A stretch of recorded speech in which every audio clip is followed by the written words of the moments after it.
Hello friends, Vicky knowledge explorer में आपका स्वागत है। आज के इस वीडियो में हम जानने वाले हैं रिवैल्यूएशन अकाउंट। रिवैल्यूएशन अकाउंट जिसे हम profit and loss adjustment account भी कह सकते हैं। क्या होता है रिवैल्यूएशन अकाउंट? जब नए साझेदार का प्रवेश होता है, कोई एक फर्म में नए साझेदार का प्रवेश होता है,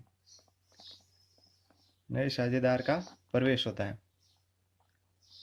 एंटर होता है, तो उस समय एक खाता बनाया जाता है जिसे रिवैल्यूएशन अकाउंट कहते हैं। अब ये खाता क्यों बनाया जाता है? देखिए, फर्म की संपत्तियां और दायित्व, फर्म की संपत्तियां और दायित्व है,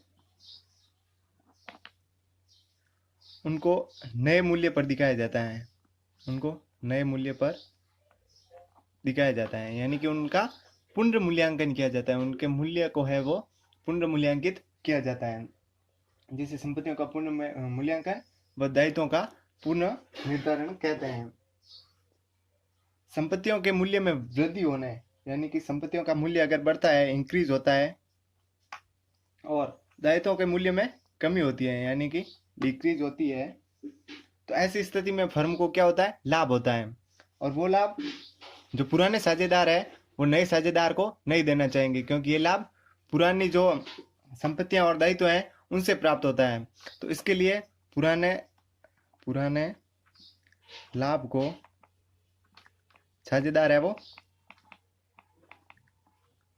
पुराने साझेदार नए साझेदार को नहीं देना चाहेंगे। इसी प्रकार अगर संपत्तियों के मूल्य में कमी होती है, संपत्तियों के मूल्य में कमी होती है और दायित्वों के मूल्य में वृद्धि होती है, तो ऐसी स्थिति में क्या होता है? फर्म को हानि होती है, और वो जो पुराने साझेदारों की हानि होती है वो नया साझेदार है वो वहन नहीं करना चाहेगा। ऐसी स्थिति में क्या किया जाता है? रिवैल्यूएशन अकाउंट बनाया जाता है, रिवैल्यूएशन अकाउंट।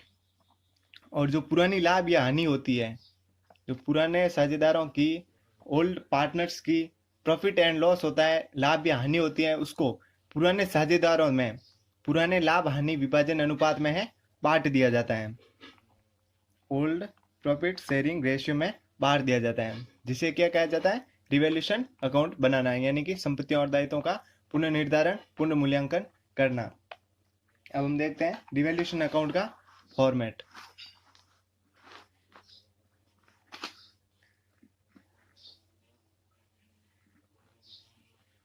सबसे पहले ऊपर लिख देंगे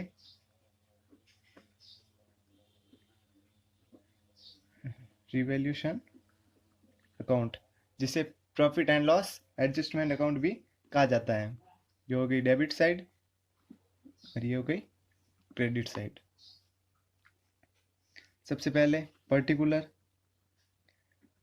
डेबिट साइड वाला, फिर अमाउंट, फिर क्रेडिट वाला पर्टिकुलर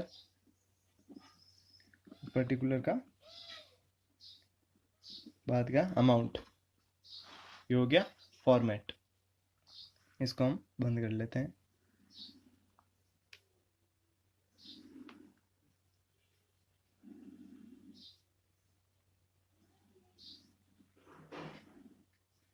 ये हो गया फॉर्मेट।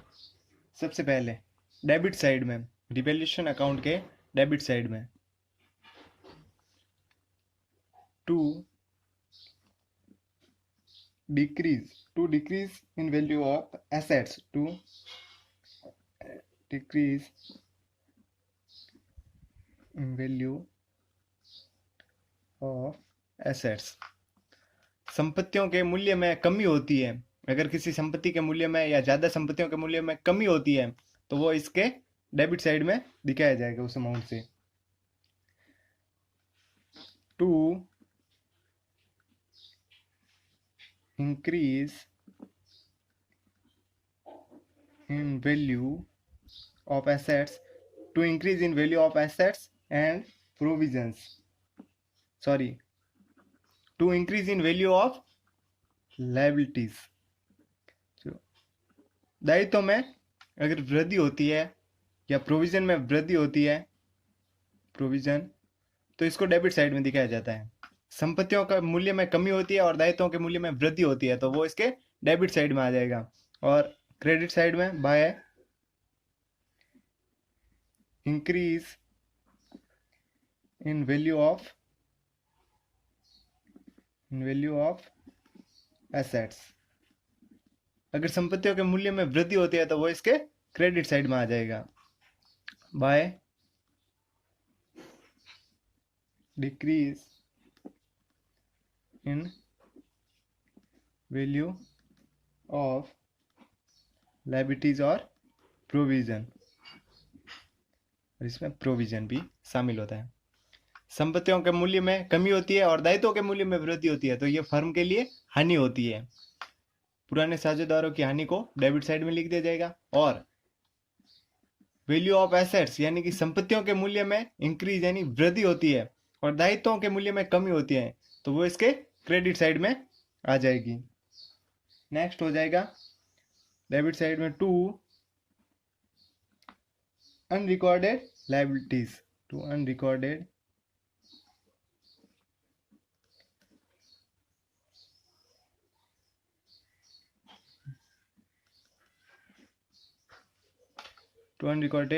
लायबिलिटीज, यानी कि फर्म के पास ऐसी बहुत से दायित्व होते हैं जिनका रिकॉर्ड नहीं होता फर्म के पास।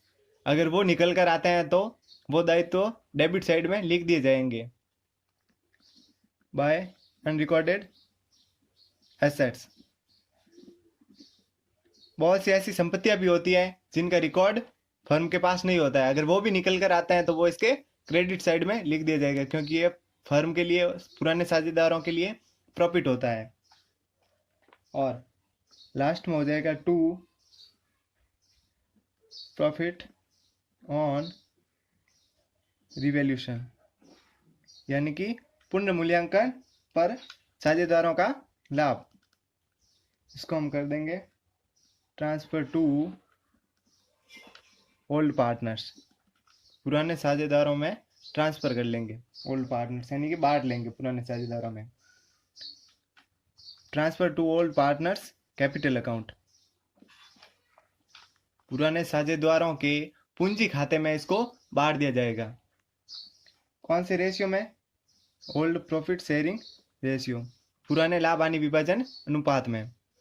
और अगर इस पर लॉस होता है, रिवैल्यूएशन अकाउंट पर लॉस होता है, तो वो इसके क्रेडिट साइड में लिख दिया जाएगा, यानी कि इसकी जो टोटल करने के बाद अगर बचता है तो इधर आ जाएगा by loss on revaluation account, यानी कि पुनर्मूल्यांकन पर हानि। ये भी transfer to old partners capital account, old partners capital account. कौन से रेशियो में? ओल्ड प्रॉफिट शेयरिंग रेशियो में, पुराने लाभ हानि विभाजन अनुपात में, पुराने साझेदारों में। इसको कर लेते हैं बंद।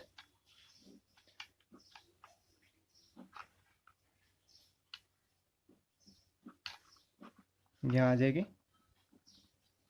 टोटल, और ये हो जाएगा अपना अकाउंट है वो पूरा। सबसे पहले हमें ध्यान देना है कि अगर संपत्तियों के मूल्य में कमी होती है और दायित्वों के मूल्य में वृद्धि होती है, तो वो फर्म के लिए क्या होती है? हानि होती है। इसको डेबिट साइड में लिख दिया जाएगा। और संपत्तियों के मूल्य में वृद्धि होती है और दायित्वों के मूल्य में कमी होती है, तो वो इसके क्रेडिट साइड में आ जाएगा।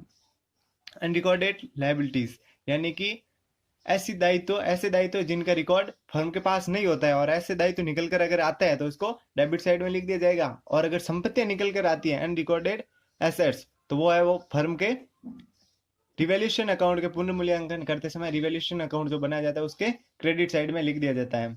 अब अगर इनकी टोटल करने के बाद क्रेडिट से आता है तो वो हो जाएगा to profit on revaluation transfer to old partners capital account. कौन से रेशियो में? ओल्ड प्रॉफिट शेयरिंग रेशियो में। और अगर हानि होती है तो by loss on revaluation account transfer to old partners capital account. कौन से रेशियो में? ओल्ड प्रॉफिट शेयरिंग रेशियो में। और इनकी टोटल हो जाएगी, टोटल आ जाएगी फिर बराबर। अब इसमें ध्यान देने वाली बातें हैं। दो फॉर्मूले है वो पहले हम समझते हैं। सबसे पहला है एसेट्स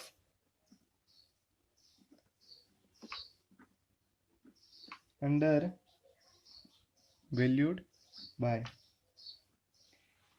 अगर कोई संपत्ति प्रतिशत से कम मूल्यांकित, यहाँ पर दिया होता है प्रश्न में इतने प्रतिशत से कम मूल्यांकित है, कम मूल्यांकित लिखा गया होता है, तो ऐसी कंडीशन में हमें एक फॉर्मूला लगाना होता है। उसकी जो वैल्यू है वो जानने के लिए, वैल्यू नई वैल्यू जानने के लिए वैल्यू इज गिवन गुणा रेट अपॉन 100 माइनस रेट। और अगर संपत्तियां अधिक मूल्यांकित यानी कि assets over valued bye, assets over valued bye लिखा होता है प्रतिशत से अधिक मूल्यांकित, तो इसका पुनर्मूल्यांकन कैसे किया जाएगा?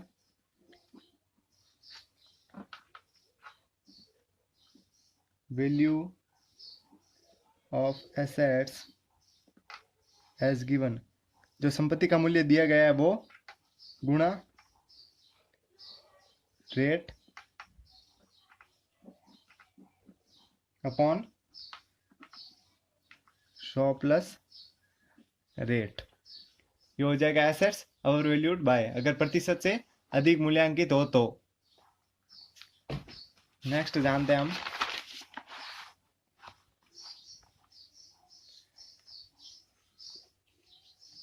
यदि प्रश्न में, अगर क्वेश्चन में से बढ़ाइए यानी कि इंक्रीज्ड बाय से बढ़ाइए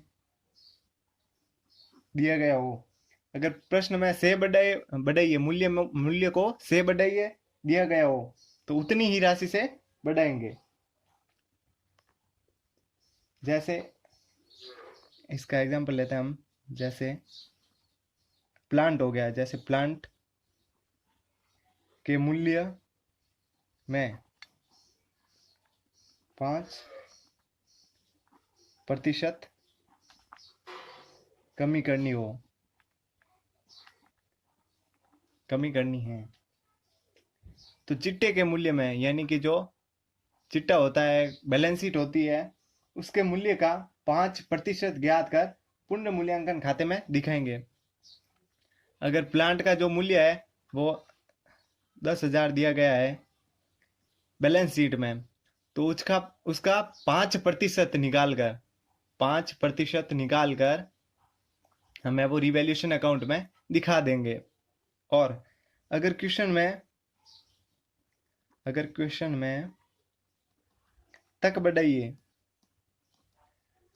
तक बढ़ाइए दिया गया हो तो क्या करना है, अंतर की जो राशि होती है उसको ये रिवैल्यूएशन अकाउंट में लिखा जाता है। जैसे कि यदि लिखा हो कि प्लांट को रुपए 5,000 तक रखना है, तो जो चिट्टे का मूल्य होता है, बैलेंस शीट में जो मूल्य दिया गया होता है, जो वैल्यू दी गई होती है, उसमें से 5,000 है वो घटाकर लिख दी जाएगी। यानी कि 10,000 है तो उसमें से 5,000 घटाकर यानी कि 5,000 लिख दी जाएंगी। ये दो है वो ध्यान रखने वाली बातें हैं, से बढ़ाइए और तक बढ़ाइए। मिलते हैं अगले वीडियो में। अगले वीडियो में हम जानेंगे मेमोरेंडम रिवैल्यूएशन, यानी कि मेमोरेंडम पुनर्मूल्यांकन खाता है वो कैसे बनाया जाता है, स्मरणार्थ पुनर्मूल्यांकन खाता। इस वीडियो को लाइक कर दीजिएगा, चैनल को सब्सक्राइब कर दीजिएगा। मिलते हैं अगले वीडियो में।